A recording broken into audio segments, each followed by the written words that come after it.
Bonjour à tous, c'est Timothée d'Apprendre SketchUp et bienvenue dans cette vidéo 6 conseils pour apprendre SketchUp rapidement.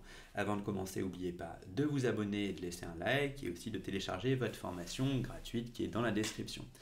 Dans cette vidéo, je vais vous donner 6 conseils très importants pour maximiser votre temps d'apprentissage et aller beaucoup plus vite que les autres dans l'apprentissage de SketchUp. De par mon expérience dans les centres de formation, j'ai pu voir que certaines personnes avaient la bonne façon de penser pour apprendre SketchUp au plus vite. Mon premier conseil, ce serait de dédramatiser quant à la difficulté d'apprendre SketchUp, ce logiciel de 3D, si c'est le premier logiciel de 3D que vous apprenez par rapport aux autres logiciels. Ça reste un logiciel qui est très simple. Aujourd'hui, je peux vous le dire, la grosse difficulté quand j'enseigne de mon côté SketchUp, c'est de bien faire comprendre la différence entre groupe, composant et les calques. Et vraiment, c'est ça qui est compliqué de faire comprendre. La 3D est pas très compliquée sur SketchUp, mais voilà, groupe, composant, c'est vraiment la grosse difficulté. Mais une fois que vous avez compris ça, vous allez voir, vous allez vite devenir autonome. Le deuxième conseil que je vous donnerai, c'est de vous lancer directement dans un petit projet. Je vois souvent certains élèves qui se lancent dans SketchUp et qui attendent vraiment que je donne chacune des informations au fur et à mesure, au fur et à mesure. Bien sûr que c'est mon rôle. Mais pour pouvoir apprendre de manière proactive, il faut faire face aux problèmes. Je vais vous donner un exemple tout bête. Quand j'enseigne en classe et que je parle de groupes et composants, j'ai fait le test avec l'expérience. Je vais dire, n'oubliez pas de créer des groupes autour de vos objets, sinon ça va créer des problèmes. Je le dis comme ça, mais les gens n'ont jamais fait face au problème des groupes et des composants. Ils vont pas vraiment écouter, ils vont pas comprendre de quoi il s'agit, et certains vont faire un groupe mais sans trop savoir pourquoi, et d'autres vont absolument pas en faire et ne pas écouter ce que je leur ai demandé.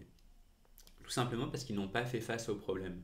C'est-à-dire que quand je leur dis faites un groupe et composants, mais ils ne savent pas à quoi ça sert, bon, bah pourquoi en faire? Mais quand ils voient les grosses galères que ça peut apporter, là ils comprennent. Donc essayez de vous lancer et de dédramatiser le fait de ne pas tout à fait comprendre le logiciel. Essayez de vous lancer dans le logiciel, de cliquer un petit peu partout. C'est pas une bombe nucléaire, hein, ça ne va pas exploser.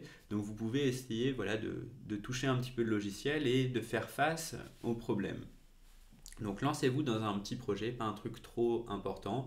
Essayez de faire un projet voilà, d'installation de quelque chose. C'est pas grave si la 3D est pas terrible. C'est pas grave si voilà, il y a des problèmes de texture, il y a des problèmes à tel endroit, tel endroit, tel endroit. Vous aurez découvert le problème et quand un formateur ou une vidéo YouTube ou alors un blog va vous donner la réponse, tout de suite ça va s'intégrer. C'est tout à fait normal, hein.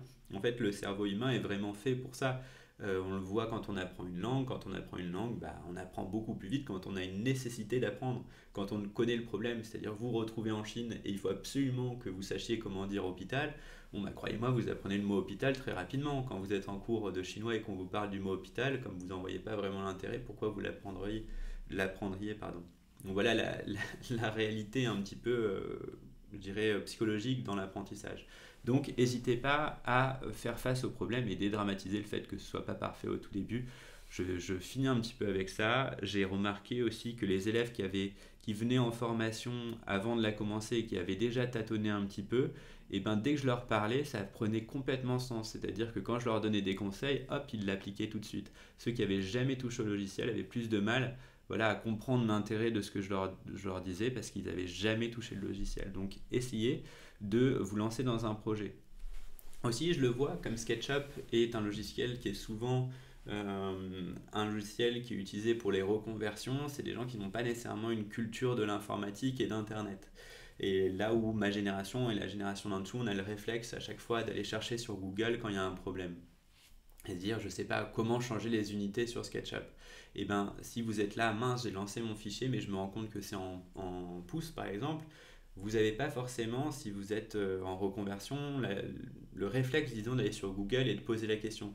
Essayez de voir sur internet, tapez comment changer l'unité SketchUp. Bon, il est très probable que vous tombiez sur apprendre SketchUp, c'est pas vraiment le but, mais disons que chaque question, il y a une réponse. Alors vous avez pas ce réflexe là et c'est bien dommage parce que pour moi, dès qu'il y a un problème, il faut être proactif et autonome. Attendez pas que la réponse tombe du ciel. Il faut agir là-dedans. Il faut aller chercher les documentations.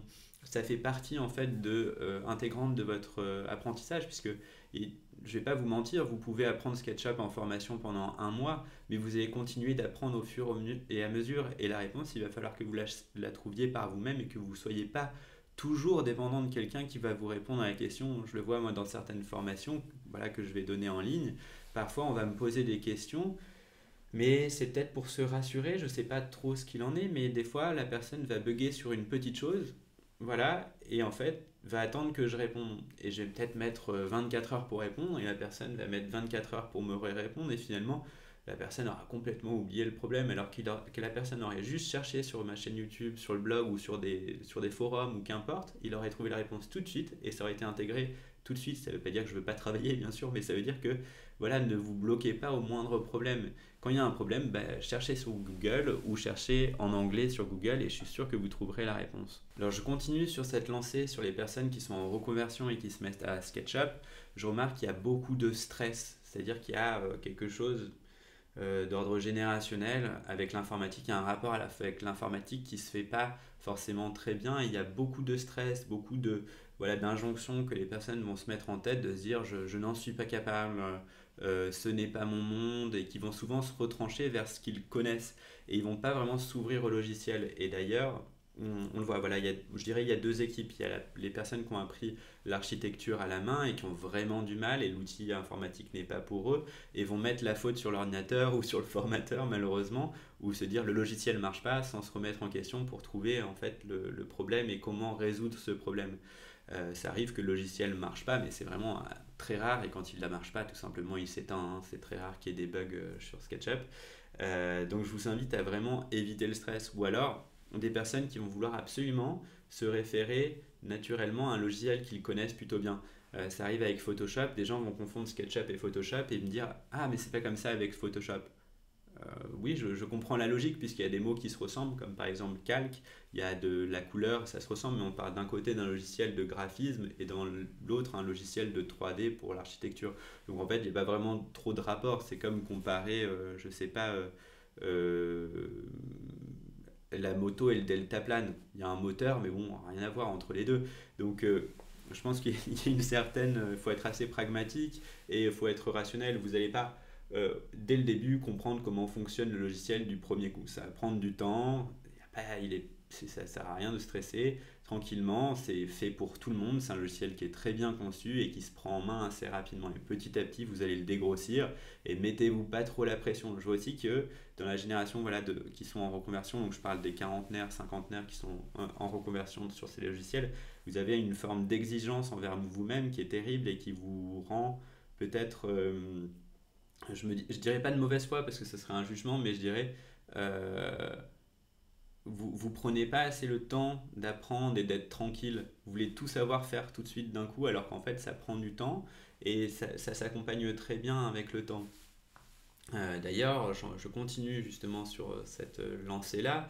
Je pense que dans l'apprentissage d'un logiciel, il s'agit d'avoir des réflexes. Il y a beaucoup de choses à apprendre. Bien sûr qu'il y a des outils, bien sûr qu'il y a des techniques à connaître, mais aussi toute une logique à comprendre. Il y a toute une façon de voir les objets en 3D qui prend du temps. C'est-à-dire que votre cerveau doit s'habituer à cette vision en 3D, à se déplacer dans l'espace. C'est pas forcément naturel pour tout le monde. Pour moi qui suis voilà, un jeune qui a toujours fait ce genre de choses, c'est assez compréhensible, c'est assez facile de comprendre ça, mais pour quelqu'un qui n'a vraiment pas l'habitude de ce genre de surface, c'est assez compliqué et ça prend du temps.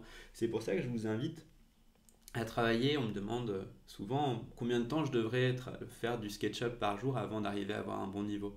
Ça dépend de chacun, mais je pense qu'il vaut mieux tous les jours faire 1 heure plutôt que faire 10 heures dans la même journée. Ça, c'est assez essentiel parce que ça va vous permettre de créer des réflexes. Moi, quand je suis en formation, je dis toujours, moi, mon but, c'est de vous créer des réflexes. C'est pas qu'à chaque cas de figure, j'ai la solution. C'est-à-dire, vous allez me dire, comment je fais pour faire ça, ça, ça, ça. Mais en fait, il y a 1 million de façons de faire. Mais justement, mon but, c'est de vous créer des réflexes et de vous amener vers l'autonomie pour que vous puissiez résoudre les problèmes. Il n'y a pas un mode d'emploi. Ça aussi, je pense que c'est une différence générationnelle, mais il n'y a pas de mode d'emploi pour résoudre un problème. SketchUp reste un outil. C'est un outil pour vous aider. C'est pas un outil pour vous piéger et pour vous faire galérer avec la technique. Pas du tout. Donc, il est relativement bien fait pour ça. C'est-à-dire que vous pouvez trouver des solutions par vous-même pour réussir à faire ce que vous voulez sans trop vous casser la tête. Donc, le dernier conseil qui vaut pour promo d'ailleurs, c'est si jamais vous avez besoin de vous former à SketchUp, d'ailleurs je vous invite à le faire, je pense que vous pouvez très bien apprendre sur le net en autonomie ou même en essayant d'apprendre par vous-même et vous allez certainement apprendre à bidouiller et pas forcément très bien faire du SketchUp. Je pense que ça vaut le coup de vous offrir une formation, alors que ce soit les miennes ou celles d'autres personnes ou des formations en salle, hein, j'ai aucun problème avec ça. Je pense que ça reste une bonne chose et ça vous fera gagner du temps. Donc je vous invite à vous former, ça coûte pas grand chose et vous gagnerez du temps sur le long terme. Voilà, je vous dis à bientôt sur Apprendre SketchUp, c'était Timothée et puis j'espère que cette vidéo vous aura plu et n'oubliez pas de la liker et de vous abonner. Au revoir.